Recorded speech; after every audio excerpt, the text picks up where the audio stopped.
साथियों नमस्कार। पटना बिहार से मैं अमिताभ कुमार दास, आईपीएस 94 बैच, और आप देख रहे हैं मेरा अपना यूट्यूब चैनल दास बोले बिंदास। क्योंकि जब बुज़दिलों ने मुंह में दही जमा लिया हो तो दास का बिंदास बोलना जरूरी हो जाता है। साथियों, खबर आ रही है कर्नाटक से। वहां के एक मंदिर के परिसर में सैकड़ों लोगों का कत्ल करके, बलात्कार करके, रेप करके जमीन के नीचे दफना दिया गया है।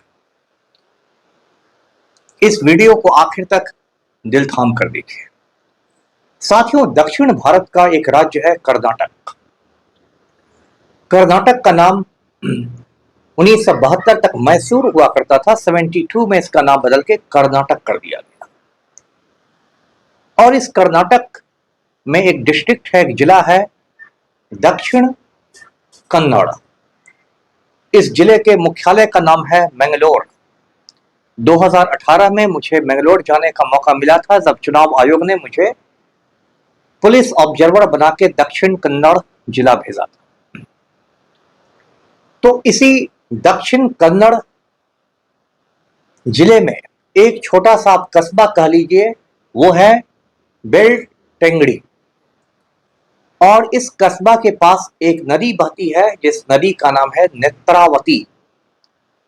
नेत्रावती नदी के किनारे एक 800 साल पुराना मंदिर है जिसका नाम है धर्म स्थल। ऐसे कहने के लिए जैनियों का मंदिर है, जैन मंदिर है, लेकिन यहाँ हिंदू तीर्थयात्री भी आते हैं और कहते हैं कि हर दिन रोजाना लगभग 2000 लोग यहाँ तीर्थ करने के लिए आते हैं। तो ये जो कहानी है उसी धर्म स्थल मंदिर की कहानी है। अभी 10-15 रोज पहले एक अजीबो गरीब घटना हुई। एक आदमी पुलिस के पास पहुंचा और उसने कहा कि मैंने कई बरस तक धर्म स्थल मंदिर में सफाई कर्मचारी का काम किया है, सैनिटेशन वर्कर का काम किया है, और मैंने सैकड़ों लोगों की लाशों को जमीन के नीचे दफनाया है, जिसमें बहुत सी औरतें हैं, बहुत सी लड़कियां, और बहुत सारी ऐसी लड़कियां और औरतें हैं जिनके साथ रेप किया गया था, बलात्कार किया गया था। अब ये तो सुनकर पहले पुलिस को यकीन ही नहीं हुआ। उन लोगों ने सोचा कि इस आदमी ने कुछ ज्यादा दारू चढ़ा ली है। लेकिन जब उन्होंने उससे पूछताछ की तो उन्हें लगा कि ये बंदा सच बोल रहा है। तो उन्होंने उससे पूरी कहानी सुनाने को कहा। उस आदमी ने कहा कि वो 19 बरस तक 1995 से लेकर 2014 तक धर्म स्थल मंदिर में सफाई कर्मचारी का काम करता था और वो दलित समुदाय से आता है। और उसने कहा कि अक्सर उसको कहा जाता था लोगों की लाशों को गड्ढे में रख के दफना देने के लिए। और वो कहता था कि इसमें बहुत सारी औरतों की लाशें रहती थी जिनके बदन पर कपड़े नहीं रहते थे, लड़कियों की लाशें रहती थी जिनके कपड़े अस्त व्यस्त रहते थे या रहते नहीं थे, और देख कर ही लगता था कि इनके साथ रेप किया गया हो, मर्डर किया गया हो। और वो कहता था कि मैं बहुत घबराता था, लेकिन मुझे धमकी दी जाती थी कि अगर तुम नहीं दफनाओगे तो तुमको भी मार के यहाँ दफना दिया जाएगा। तो डर के मारे वो ये काम करता रहा और कई साल तक करता रहा, साल दर साल करते रहा। बाद में ऐसा हुआ कि उसको लगा कि अब कुछ ज्यादा हो रहा है, इतनी लाशों का वो बोझ वो सह नहीं सका। तो 2014 में वो धर्म स्थल छोड़ के भाग गया। और तब से उसकी आत्मा उसको कचोटती रहती थी कि उसने इतने बेगुनाह लोगों की लाशों को दफनाया है, ये काम तो उससे बहुत गलत काम हो गया है, बहुत बड़ा पाप हो गया है। तो अंत में उसने पुलिस को ये सारी बातें बताई। अब ये जो धर्म स्थल मंदिर है, ये मैंने कहा कि बहुत पुराना मंदिर है, 800 साल पुराना टेम्पल है। उसमें हर दिन 2000 लोग आते हैं। और इस मंदिर का जो हेड होता है उसको धर्माधिकारी कहते हैं। अभी का जो धर्माधिकारी है उसका नाम है वीरेंद्र हेग्गड़े। और ये जो वीरेंद्र हेग्गड़े है ये हमारे नालायक प्रधानमंत्री नरेंद्र मोदी का बहुत करीबी है।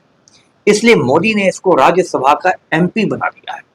इतना ही नहीं, मोदी ने इसको पद्म विभूषण दिलवा दिया है, जो भारत रत्न के बाद हिंदुस्तान का सबसे बड़ा सम्मान है।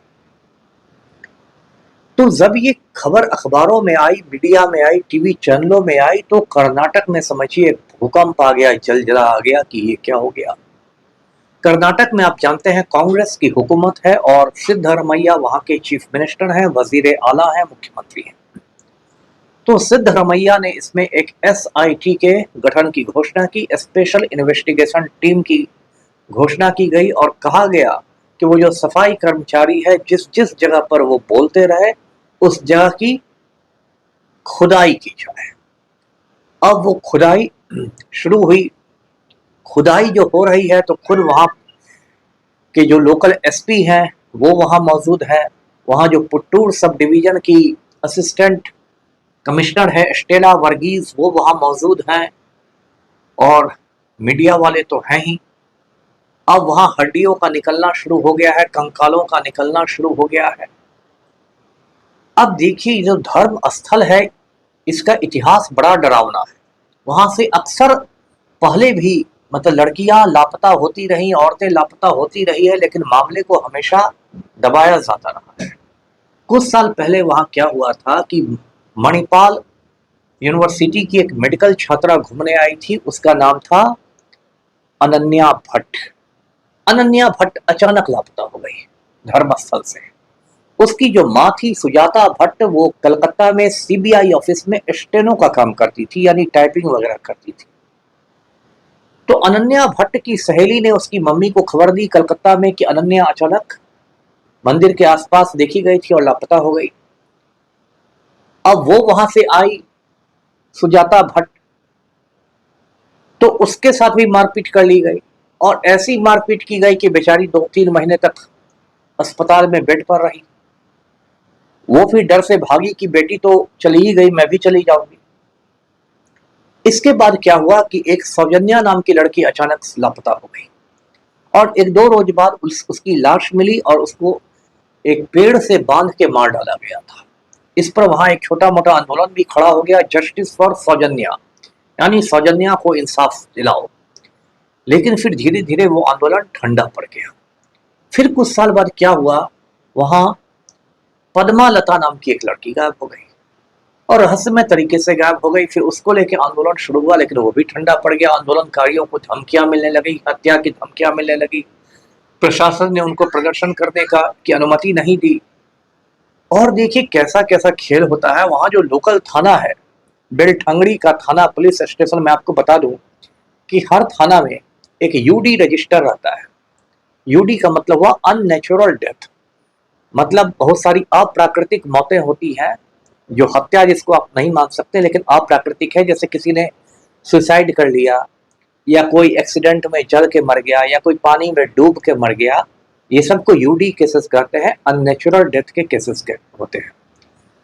अब इस बीच क्या हुआ कि जो बेलठंगड़ी थाना में बहुत सारे जो UD केसेस जो दर्ज हुए थे पिछले कई सालों में, अचानक उन सब के दस्तावेजों को नष्ट कर दिया गया, खत्म कर दिया गया। मतलब एक तरह से कहिए सारा जो डॉक्यूमेंट जो था, सारे नाम पता लोगों के थे, वो सारे खत्म कर दिए गए। अब जब ये शुरू हुआ है धर्म स्थल में खुदाई, तब पूरा हंगामा मच गया है। जो कर्नाटक राज्य का महिला आयोग है, उसकी चेयरपर्सन है श्रीमती नागलक्ष्मी चौधरी। उन्होंने इस पूरे मामले का, धर्म स्थल के मामले का सुओ मोटू कॉग्निजेंस लिया है। इसको हिंदी में कहते हैं स्वतः संज्ञान। इसका ये मतलब होता है कि यदि किसी ने शिकायत नहीं भी की है तो हम अपनी तरफ से उसका संज्ञान लेते हैं। सुप्रीम कोर्ट को भी अधिकार होता है सुओ मोटू कॉग्निजेंस लेने का, हाई कोर्ट को भी अधिकार होता है और महिला आयोग, मानवाधिकार आयोग को भी ये सब अधिकार होते हैं। तो कर्नाटक राज्य महिला आयोग ने स्वतः संज्ञान ले लिया है, सुओ मोटू कॉग्निजेंस लेके राज्य सरकार को नोटिस जारी किया है। अब धर्म स्थल की जैसी जैसी परतें खुलती जा रही है, उससे लग रहा है कि यहाँ कोई बहुत बड़ा सेक्स रैकेट चल रहा था और उसमें कम उम्र की लड़कियों को किडनैप करके लाया जाता था, उनका शोषण होता था, रेप होता था, गैंग रेप होता था और उसको मंदिर के परिसर में ही सबको नेत्रावती नदी के किनारे गड्ढा खोद के दफनाया जाता था। अब देखिए, इस केस की लीपापोती के लिए भी बहुत कोशिशें होंगी, क्योंकि यदि सच में ये केस खुल गया तो मैंने कहा कि तो मंदिर का धर्माधिकारी है रविंद्र हेगड़े, वो नालायक प्रधानमंत्री का बहुत करीबी आदमी है मोदी जी का। तो इसमें बहुत सारी बातें होंगी, बहुत तरह से इसमें गवाहों को धमकाया जाएगा, हत्याएं होंगी, डराया जाएगा। आपको याद होगा कुछ साल पहले मध्य प्रदेश में एक व्यापम घोटाला हुआ था, जिसमें नौकरियों में बहुत बड़ा घोटाला हुआ था, और व्यापम घोटाला में लगभग 50 के आसपास लोग रहस्यमय ढंग से मारे गए। इतनी हत्याएं हुई कि उस समय मध्य प्रदेश के सीएम थे शिवराज सिंह चौहान। शिवराज सिंह चौहान का नाम यमराज सिंह चौहान पड़ गया। तो साथियों, ये भी धर्म स्थल का मामला कुछ ऐसा ही है। मैंने एक दो रोज पहले की वीडियो में भी आपको बताया था कि साउथ इंडिया के मंदिरों में पहले एक देवदासी प्रथा हुआ करती थी। उन मंदिरों में गरीब लड़कियों को रखा जाता था और मंदिर के पुजारी और बाकी बड़े बड़े गण्यमान्य लोग उनके साथ रेप किया करते थे। और ये देवदासी सिस्टम कई 100 साल तक चला, फिर अंग्रेजों के जमाने में ये खत्म हुआ है। तो ये मंदिरों का और औरतों के शोषण का एक पुराना रिश्ता रहा है। साथियों, मैं पहले भी आपको बता चुका हूं कि मैं घोर नास्तिक व्यक्ति हूं, अथीस्ट हूं। ईश्वर में मेरी रत्ती भर आस्था नहीं है। मैं एक ही पूजा करता हूं, वह पेट पूजा। इसके अलावा मैं कोई दूसरी पूजा नहीं करता। और जब मैं धर्म स्थल जैसे कांडों को देखता हूं तो मुझे खुद पर गर्व होता है, फख्र होता है कि मैं धर्म कर्म के चक्कर में नहीं पड़ा, कि इस तरह से मंदिर के परिसर में सैकड़ों औरतों और लड़कियों के साथ रेप करके, खून करके उनको दफना दिया जाए, और उसके बाद धर्माधिकारी जी शंख बजाते रहें, अगरबत्ती दिखाते रहें और अध्यात्म की गंगा बहाते रहें, तो इससे बड़ा पाखंड और क्या हो सकता है। वीडियो को लाइक करें, शेयर करें, चैनल को सब्सक्राइब कीजिए। धन्यवाद। जय हिंद।